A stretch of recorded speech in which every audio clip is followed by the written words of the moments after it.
السلام عليكم ورحمة الله.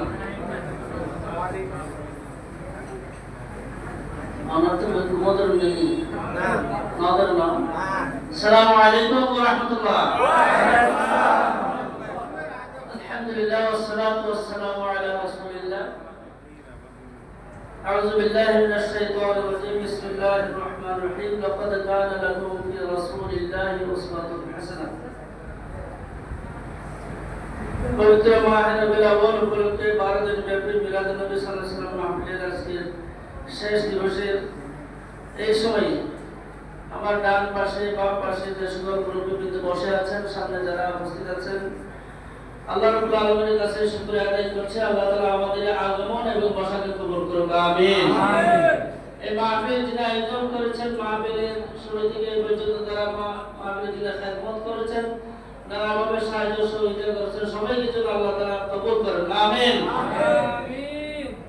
মিলাদুন নবী সাল্লাল্লাহু আলাইহি ওয়াসাল্লাম মাহফিলকে উদ্দেশ্য করে আমাদের সামনে মাহফিল কর্তৃপক্ষ রাসূলুল্লাহ সাল্লাল্লাহু আলাইহি ওয়াসাল্লামের গোটা জীবনীকে আমাদের সামনে স্মরণ করাই দিয়েছেন, যাতে আমরা রাসূলুল্লাহ সাল্লাল্লাহু আলাইহি ওয়াসাল্লামের জীবনী থেকে শিক্ষা গ্রহণ করতে পারি এবং আদর্শ গ্রহণ করতে পারি। লাকাদ কানা লাকুম ফি রাসূলিল্লাহি উসওয়াতুন হাসানাহ। আল্লাহ রাসূলের জীবনে রয়েছে তোমাদের জন্য উত্তম আদর্শ, সুন্দর আদর্শ। এই পৃথিবী যখন অন্ধকারে নিমজ্জিত হয়েছিল, জুলুম, নির্যাতন, ব্যভিচার, রাহাজানি, ডাকাতি, খুন, খারাপি, যত ধরনের অপরাধ হতে পারে সব অপরাধী যখন অপরাধ করে আরব পাশে যখন গোটা পৃথিবী যখন অন্ধকারাচ্ছন্ন হয়ে গেছিল, আল্লাহ তাআলা সেই অন্ধকার থেকে বের করে আনার জন্য এক মহামানবের, এক মহাপুরুষের, এক মহানেতার আবির্ভাব ঘটেছিলেন।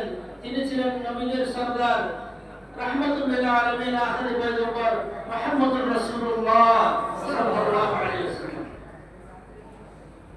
আল্লাহ তাআলা তার একটি কিতাব দিয়েছিলেন, আর নবী সাল্লাল্লাহু আলাইহি ওয়াসাল্লাম সেই কিতাবকে তার জীবনে বাস্তবায়ন করে আমাদেরকে দেখিয়ে দিয়েছেন।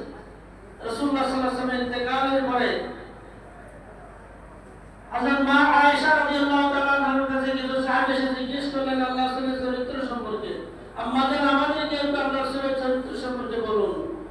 আম্মা জান উত্তর দিলেন, তোমরা কি কোরআন পড়ো নাই? কানা খুলুকুল কোরআন। গোটা কোরআন ছিল আল্লাহ রাসূলের জীবনে। আল্লাহ তাআলা একটি কিতাব দিয়েছেন এবং নবীর মাধ্যমে আমাদের কিছু আইডিওলজি আল্লাহ নবীর গোটা জীবনীকে আদর্শ হিসেবে আমাদেরকে দিয়েছেন। কোরআন শরীফের মধ্যে মুহাম্মদুর রাসূলুল্লাহ সাল্লাল্লাহু আলাইহি ওয়াসাল্লাম লেখা আছে, আর মুহাম্মদ সাল্লাল্লাহু আলাইহি ওয়াসাল্লামের জীবনের ভিতরে পুরো কোরআন লেখা আছে। সুবহানাল্লাহ।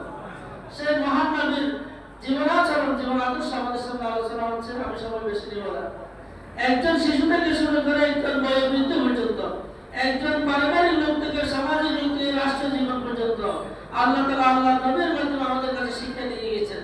একজন শিশু কিভাবে তার জীবন পরিচালনা করবে, একজন বয়স্ক লোক, একজন যুবক, একজন কিশোর, একজন বয়োবৃদ্ধ লোক কিভাবে তার জীবন পরিচালনা করবে, পরিবারে একজন পিতার কি ভূমিকা হবে, সন্তানের কি ভূমিকা হবে, একজন মায়ের কি ভূমিকা হবে, স্বামীর কি ভূমিকা হবে, স্ত্রীর কি ভূমিকা হবে, একজন সমাজপতির ভূমিকা কি হবে, রাষ্ট্র যারা পরিচালনা করবে, ক্ষমতায় যারা থাকবে তাদের কি ভূমিকা হবে, আল্লাহ নবী সাল্লাল্লাহু আলাইহি ওয়াসাল্লামের জীবনের মাধ্যমে আমাদেরকে দেখিয়ে গেছে। ঠিক না?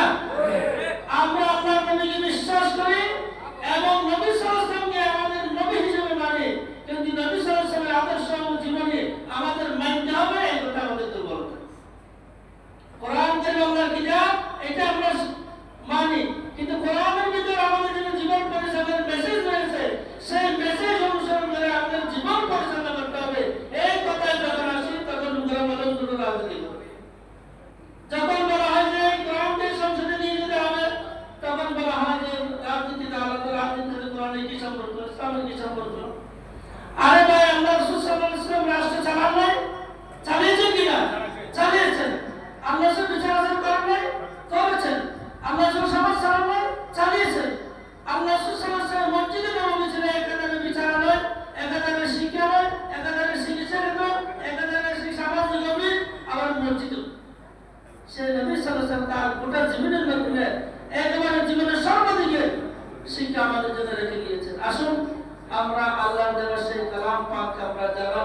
মানার জন্য চেষ্টা করি। আল্লাহ নবী সাল্লাল্লাহু আলাইহি ওয়াসাল্লাম আদর্শ থেকে আমরা শিক্ষা গ্রহণ করি এবং আল্লাহ নবীর আদর্শকে জীবনে বাস্তবায়নের জন্য চেষ্টা করি। আমরা রাজি আছি তো? আগামী ত্রয়োদশ নির্বাচন, আগামী 2026 সালের ফেব্রুয়ারি মাঝামাঝি সময় ইলেকশন হতে যাচ্ছে। আমরা চাই আগামী ইলেকশন যেন ইসলামের ইলেকশন হয়, ঠিক না?